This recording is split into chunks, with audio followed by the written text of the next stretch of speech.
Bookworm babies. Over the last year, Tanya had grown very fond of reading. Knowing her fondness for animals, Mama got her a hardbound copy of the Aesop's Fables with fantastic illustrations. This book really captured Tanya's imagination. Initially, Mama would read it to her. Tanya loved the stories since they usually featured various animal characters. Her favorite story was The Thirsty Crow, also known as The Crow, and The Pitcher.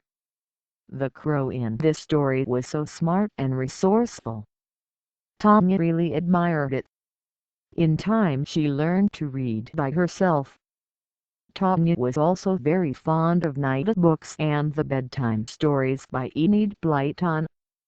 One Sunday morning, Mama took Tanya to a children's library. It had two large rooms, one for little children and the other for young adults. Mama took Tanya to the room with books for little children. The walls were lined with shelves filled with colorful children's books. There were some comfortable little stools and mats to sit on. Tanya loved the place as soon as she saw it. She browsed the shelves, selected 3 or 4 books and made herself comfortable on a mat. Soon she was engrossed in reading. Mama realized Tanya was not going to need her, so she went to the next room and picked out a book to read. When Mama came back a couple of hours later, Tanya had her nose buried in a short story book. She was surrounded by 6 more books, 3 of which she had already finished. One was a book of rhymes, another was a short book about animals, and the third was a short story from the Nada series. Mama waited till Tanya finished the story that she was reading and then told her they had to go home, since it was almost lunchtime. Tanya was very reluctant to leave the library. On the way home she asked Mama, "Can we come back to the library tomorrow?" Mama said, "Baby, you have school tomorrow morning." "Okay, then in the afternoon after school." Mama said, "Tanya, this library is quite far away from home and because of traffic it takes a long time to get here. I am glad you had such a good time and I can bring you here once a month but not more often than that. Unfortunately, there is no children's library near where we live." Tanya looked disappointed. Mama said, "Tanya, I always buy you the books you want. Why are you so sad?" Tanya replied, "This place is so lovely. As soon as I entered I felt like reading and never leaving. There are so many books to choose from. It is nice to just browse the books and then decide which to read, and it is so cozy." That evening during dinner, Tanya said, "Mama, I have an idea. What do you think about me starting a reading club?" "A reading club? Where would you do that? How would it work?" "Here in the Society Clubhouse. I'll make a flyer and post it on the notice board to spread the word. Everyone will have to bring some books. That way each of us will get to choose from a large collection of books. We can do this every Saturday and Sunday afternoon for a couple of hours." "That sounds like a great idea, Tanya. Why don't you talk to Tanisha and see if you can't get it to work?"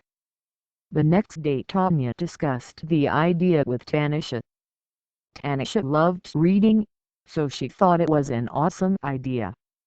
They were trying to think of a catchy name for the club when Tanya remembered the bookworm costume Tanisha wore to Karishma's costume party.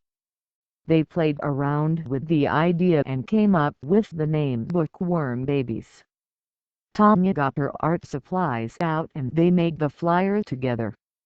Mama talked to the society chairman and got permission to post the flyers on the notice boards. Throughout the week Tanya got calls from mothers and kids living in the society. Mama found an old bookcase that Tanya could use. She also gave her a rug and a stool. Tanisha's mother also contributed a bookcase. There was a storage closet in the clubhouse where they stored the bookcases, stools, chairs and rugs, so they could easily take them out when the reading club was in session. Saturday finally arrived. Tanya was excited. She helped Mama make cookies for the inaugural meeting of the Bookworm babies. Mama packed some lemonade with the cookies. Mama knew reading would be even more fun if there was something to munch and sip. At about 1:30, Tanya skipped off to the clubhouse with a backpack full of books. Mama had already dropped off the lemonade and cookies. Tanisha arrived soon carrying books and a stack of plastic cups for the lemonade.